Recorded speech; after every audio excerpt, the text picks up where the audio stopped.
Lorsque Néhémie s'écrie « Voici, je suis les chansons du roi », on peut presque entendre la révolte dans son cœur. Combien peu il estimait sa fonction, parce que les intérêts du Seigneur étaient devenus pour lui bien plus supérieurs.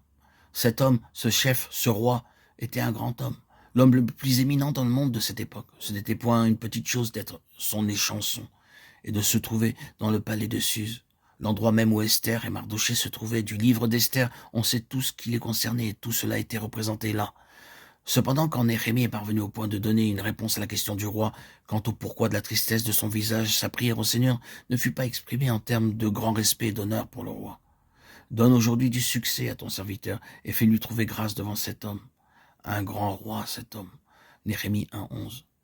Oh, c'était tellement inférieur comparé au Seigneur et son intérêt. Il ne pouvait pas accepter ceci. Il était dans le travail d'enfantement. Voyez, les plus grands honneurs que ce monde peut accorder, la position la plus élevée que nous pouvons occuper ici-bas, ne sont rien aux hommes et aux femmes qui ont vu ce que le Seigneur veut. Tous les honneurs, tous les diplômes, toutes les positions sont comme rien une fois que vous avez vu la vocation céleste. Je les regarde comme de la boue, dit Paul, Philippiens 3:8. Ces sujets de gloire et d'honneur de ce monde. Il avait vu le Seigneur et la vocation céleste. La position de Néhémie était, j'en suis sûr, un grand facteur dans son travail d'enfantement. Et puis, il y a eu le long délai. Oh, le temps est si long qu'on puisse faire quelque chose. Le Seigneur réclame une telle patience. Nous regimbons contre les délais du Seigneur. Nous sommes si profondément éprouvés par les occasions favorables différées. N'est-ce pas vrai?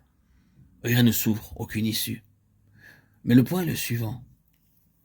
Sommes-nous réellement dans le travail d'enfantement au sujet de cette chose? Je suis sûr que le Seigneur utilise des délais et des ajournements en vue de nous tester quant à notre souci réel. Certaines gens ne doivent pas être beaucoup déconcertés avant d'abandonner complètement. Certaines gens peuvent seulement avoir un petit découragement, une petite épreuve de patience, mais ils disent « Eh bien, ça n'en vaut pas la peine », et ils s'abandonnent. Voici un homme qui persistait durant toutes ces années dans une profonde épreuve de patience, testé par l'occasion longuement retardée de faire quelque chose. Mais il tint bon jusqu'à la fin.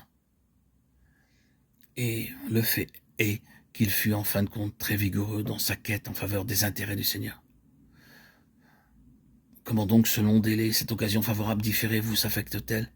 Est-ce que ce dessein de Dieu est tellement profond en vous qu'il est plus fort que tous les autres espoirs différés, que toutes les autres attentes déçues? L'âme de cet homme était avide. Oui, son âme était affamée. Je veux dire par là qu'il était toujours très désireux et empressé de faire quelque chose.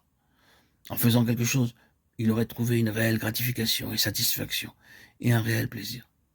Son âme se serait éprise de la liberté de faire des choses. Mais il était affamé dans son âme et amené de plus en plus au point où, si jamais quelque chose allait être fait, ce serait Dieu qui le ferait. Je ne serai jamais capable de faire ceci. C'est là un point important à atteindre. Dieu doit ouvrir cette porte. Dieu doit amener cette occasion favorable.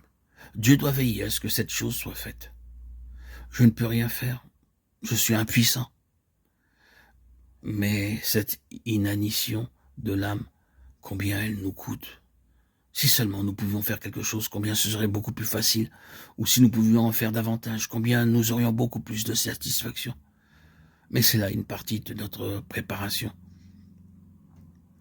En fait, c'est de cela que sortent les réelles valeurs spirituelles.